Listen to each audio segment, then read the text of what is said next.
Welcome to the Mongabay Newscast. I'm your host, Mike DiGirolamo, bringing you the news and inspiration from nature's front line. Last year, our esteemed and long-serving host, Mike Gawrecki, retired from the show. We wish him the best in his future endeavors. He leaves very big shoes to fill. In his place, I will be serving as interim host for the time being. Joining us this week is Latoya Abulu, an editor at Mongabay covering Indigenous news, nature-based climate solutions, and more. Together with Mongabay India editor Sahana Ghosh, Latoya attended the United Nations Convention on Biological Diversity, known as COP15, in Montreal, Canada in December of last year. Here, the landmark Kunming-Montreal Global Biodiversity Framework was agreed to by almost 200 nations to halt and reverse biodiversity loss by 2030. Latoya shares with us what this text includes and also what it doesn't. She explains what experts, scientists, and Indigenous leaders say was omitted from it that raises questions and concerns. She also discusses the inclusion of biodiversity credits in the text and the lack of any legal consequences for corporations' harmful impacts that is also raising questions and concerns.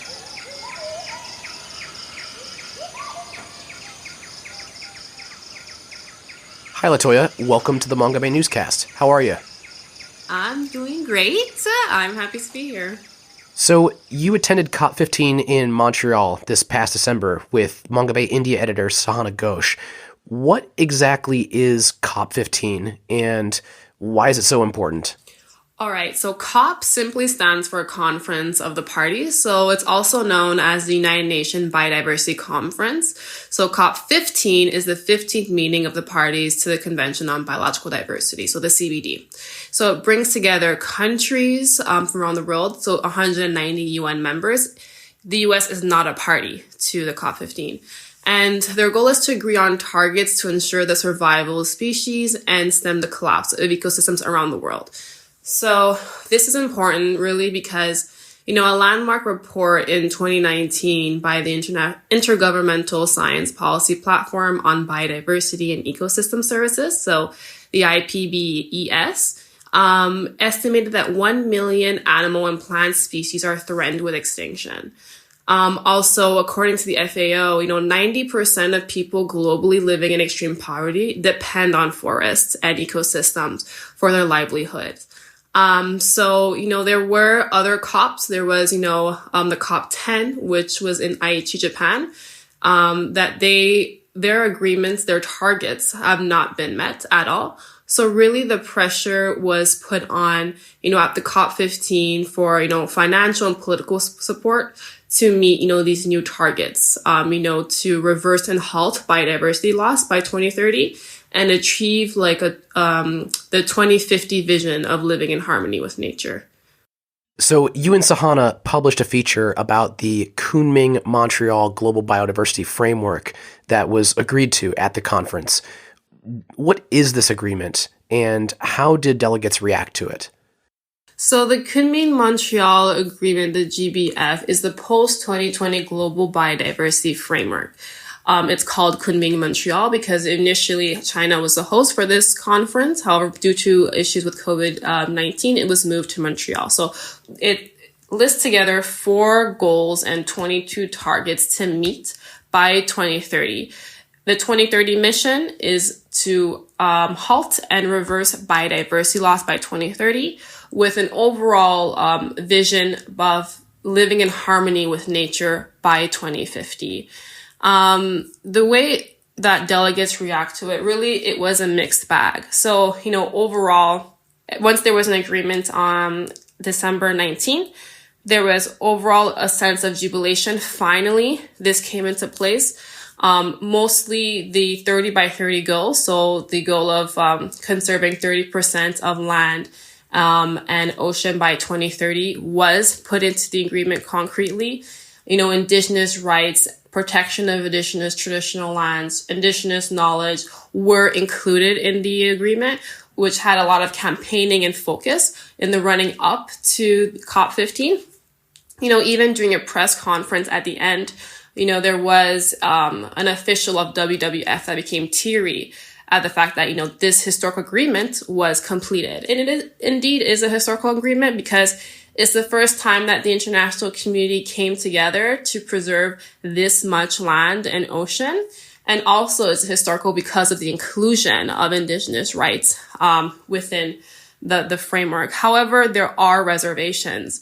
The main reservation was the inclusion of very vague, weak language and the lack of numerical targets for important issues. So a lack of numerical targets for the reduction of the extinction of plants and animals, for example.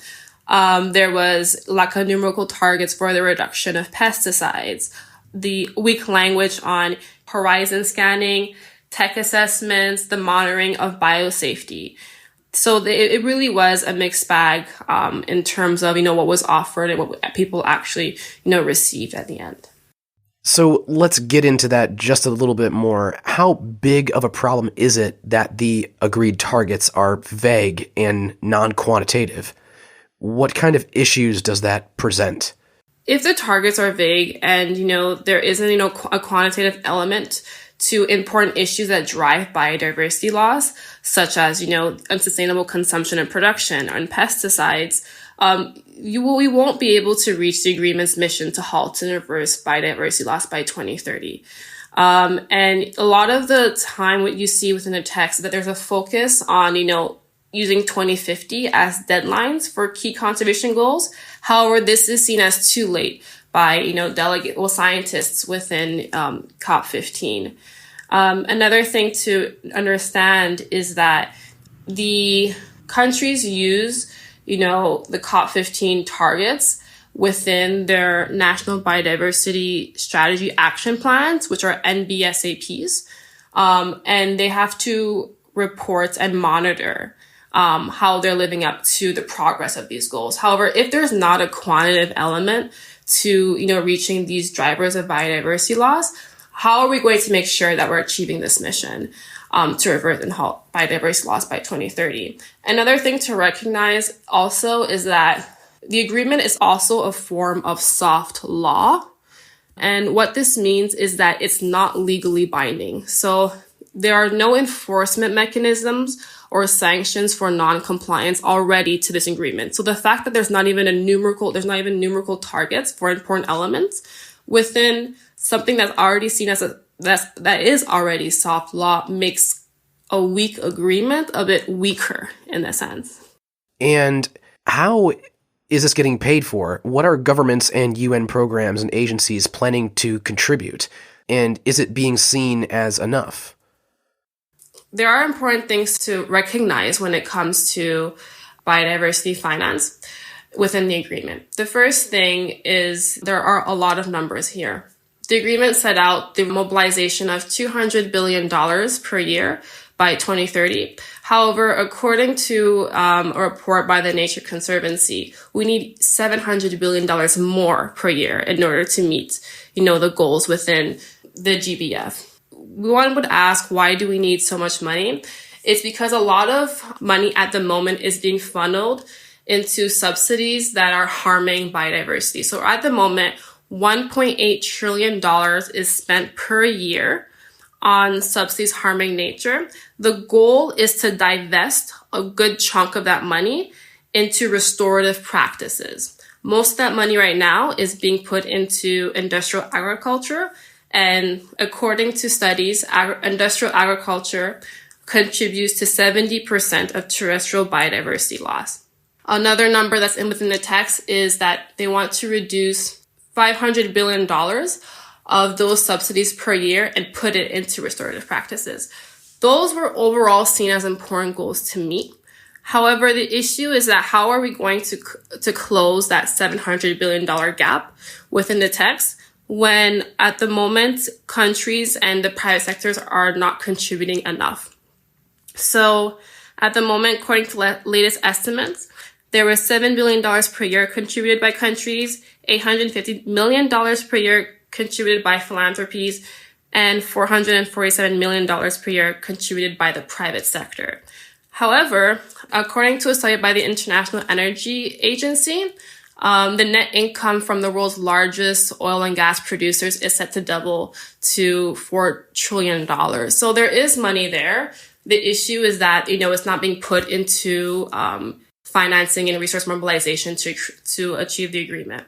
A big issue as well was international finance. So industrially developed nations contributing to industrial developed nations. What was agreed at the end was, $20 billion per year by 2025 and $30 billion per year by 2030. However, a lot of industrially developed nations, including, the DRC, Cameroon, Angola, felt that was enough. They were pushing for $100 billion per year. It shouldn't be forgotten that the DRC is home to the world's second largest rainforest. So what are Indigenous leaders' points of view about all of this? Were they included meaningfully in negotiations? You published a dialogue that our reporter Dimitri had with two Indigenous negotiators at COP15, Ramiro Batson and Joanne Carling. What did they share with him about this? So the way in which Indigenous delegates contribute to, the negotiation is the same way in which civil society organizations contribute. So they have limited participation within the working group discussions on the text. What they get is about 3 minutes after every, sequence of discussion. And the issue with that 3 minutes is that the Indigenous caucus, so they're the ones that represent 10,000 traditional nations, have to represent the view of over 10,000 traditional nations within a 3-minute, segment within working group discussions. And even on top of that, they're not allowed to enter all of the working group discussions. So the focus that, civil society organizations had and the Indigenous caucus had was also to put their energy into bilateral meetings with government representatives, so with individual countries, in order to advance and to address Indigenous proposals within those nations. They also met with regional groups such as the Latin American and Caribbean group that's home to, many traditional Indigenous nations as well. The issue, however, with this tactic, which the Indigenous delegates highlighted with our contributor, was that really it's up to the state if they want to present these proposals within these working groups and if they really do support these proposals. So you're putting your hands within the fate of certain, government representatives, if you take that way. So getting back to this agreement that government struck to conserve 30% of the land, inland water, and coastal marine areas by 2030, which is known as 30 by 30, this text was hailed as historic by Indigenous delegates. However, there were some reservations. Can you explain what some of those reservations were? The text was overall seen as historic. There was a great celebration amongst Indigenous delegates at COP. Indigenous activists at COP were quite happy with the inclusions of their rights and their traditional lands within the agreement. What was also important was the explicit inclusion of other effective area-based conservation measures and not just protected areas, because it creates the opportunity to move away from fortress conservation that often excludes these Indigenous communities. So there was quite celebration. The reservation was around specific language within the targets. So what an Indigenous member of the caucus told me, Jennifer Talley-Corpus, was that, there were contention among some Indigenous groups on the language of rights within the targets. The issue is because there are over 10,000 traditional Indigenous nations, like I said before, and they all come with very different strategies and social cultural context that the Indigenous caucus had to generalize. And when it generalized, what happened was that certain groups that already live within countries with strong rights infrastructures felt that the agreement didn't live up to what their states already recognized. So that was one reservation. Another reservation was more on the part of Indigenous NGOs and what they were saying about how unambitious the 30 by 30 target actually was. What they're saying is that if you add up the already existing recognized protected areas and the Indigenous peoples' territories where biodiversity is already de facto preserved, the global number of protected areas in the world is already above 30%. So in a sense, what they're saying is that 30% of the earth is already protected. This target isn't actually as ambitious as it seems. So that's where there is some reservation. It should be noted that, Amazon Headwaters, which is an Indigenous NGO, at the moment is trying to push forward its proposal to conserve 80% of the Amazon in Peru and Ecuador at the moment. We published a commentary last week that stated the opinion that November's COP27 on the climate missed an opportunity to join up goals with this December COP15, since the climate and biodiversity crises are so closely related and goals for each can fulfill the other. What conversations did you hear about climate change in Montreal? Honestly, there were a lot of discussions on climate change, especially by the executive secretary to the Convention on Biological Diversity. There were questions also about how we're going to link targets, with the other climate conference that happened. However, once you really look into the text, there wasn't anything really that you can say is linking explicitly, I should say, with the climate conference. However, what was being said was that if we do conserve a certain percentage of, terrestrial land and ocean, we will be contributing to, achieving the Paris goals or climate goals through forest sequestration of emissions. However, once you really look into the text, the numbers don't really add up. So the achievement of the 30 by 30 goal is often favorably compared to the Paris Agreement's historical target to keep global average temperatures below 1.5 degrees Celsius.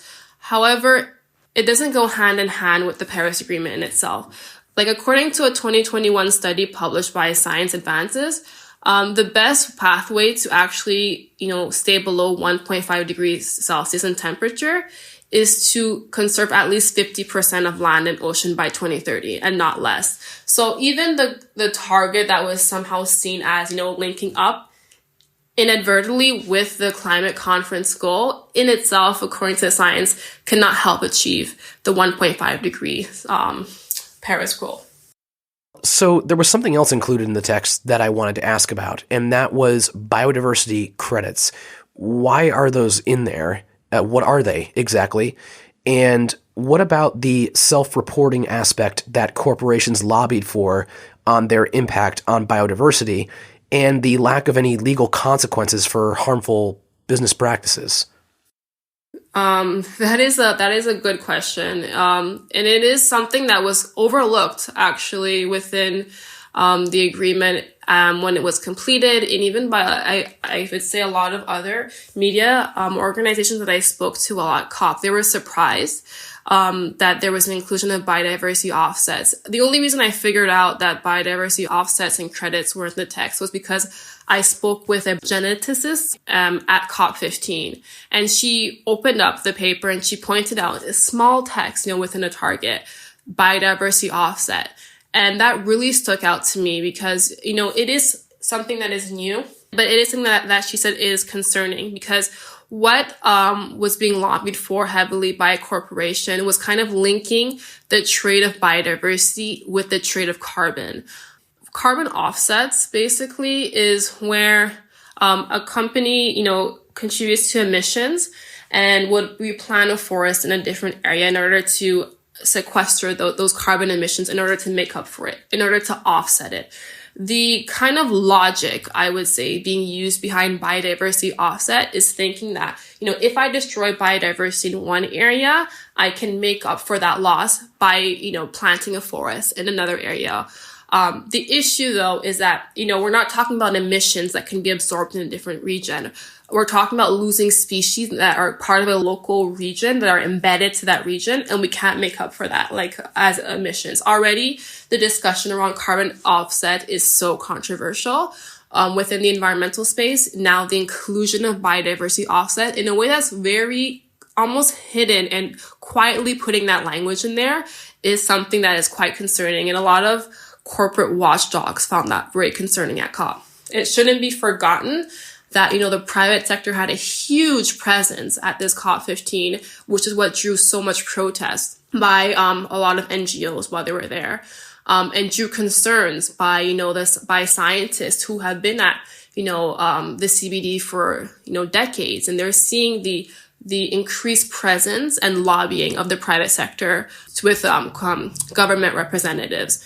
You mentioned, for example, the insufficient accountability measures. What corporations pushed for was really, the inclusion of a disclosure of their environmental practices in order to kind of to increase the social and environmental responsibility of their actions.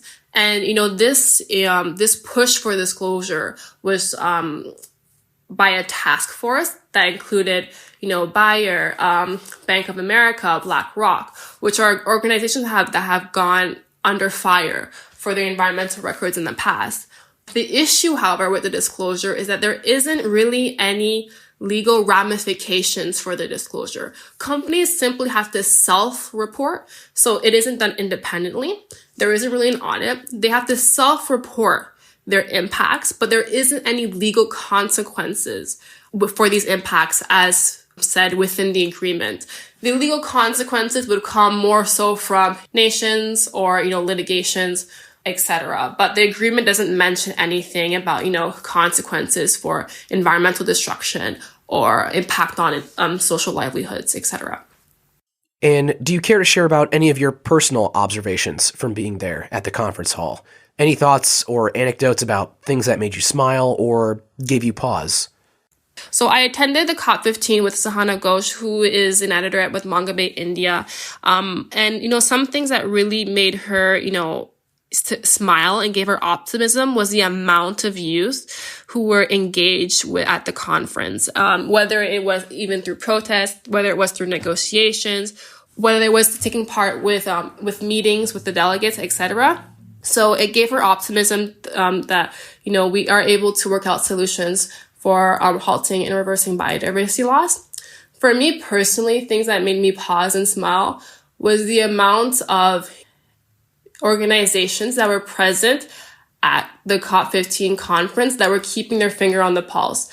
Just like I said before, when I was speaking with the scientists who, brought out the fact that biodiversity offsets were, included within the text, it really made me optimistic that there were people who were closely watching and keeping, corporations accountable for their actions, and also government delegates accountable. Whether it was, through protesting, whether it was through petitions, the amount of, work that civil society was doing at COP was, quite inspiring for me, actually. Latoya, thanks so much for chatting with me. It's been great having you on the show. All right, thank you for having me. You can read more of Latoya and Sahana's reporting from COP15 at Mongabay or by clicking the links to the articles mentioned previously here in the show notes. If you enjoyed the Mongabay newscast, we ask that you please help spread the word by telling a friend. It is the best way to help expand our reach and keep growing. You can also support us by becoming a monthly sponsor via our Patreon page at patreon.com/Mongabay. We are a non-profit news outlet. Even just $1 per month will help us offset the production costs and hosting fees. If you're a fan of our audio reports from Nature's Frontline, head to patreon.com/Mongabay to learn more and support the Mongabay newscast. That's patreon.com/Mongabay. You and your friends can join listeners who have downloaded the Mongabay newscast nearly 500,000 times by subscribing to this podcast wherever you get your podcasts from. Or you can download our app for Apple and Android devices. Just search either app store for the Mongabay newscast app to gain fingertip access to new shows and all our previous episodes. And yes, you can always read our news and inspiration from Nature's Frontline at mongabay.com. Or if you prefer to keep up with us on social media, follow us at facebook.com/Mongabay or on Twitter, Instagram, and TikTok, where our handle is Mongabay on all platforms. Thanks for listening.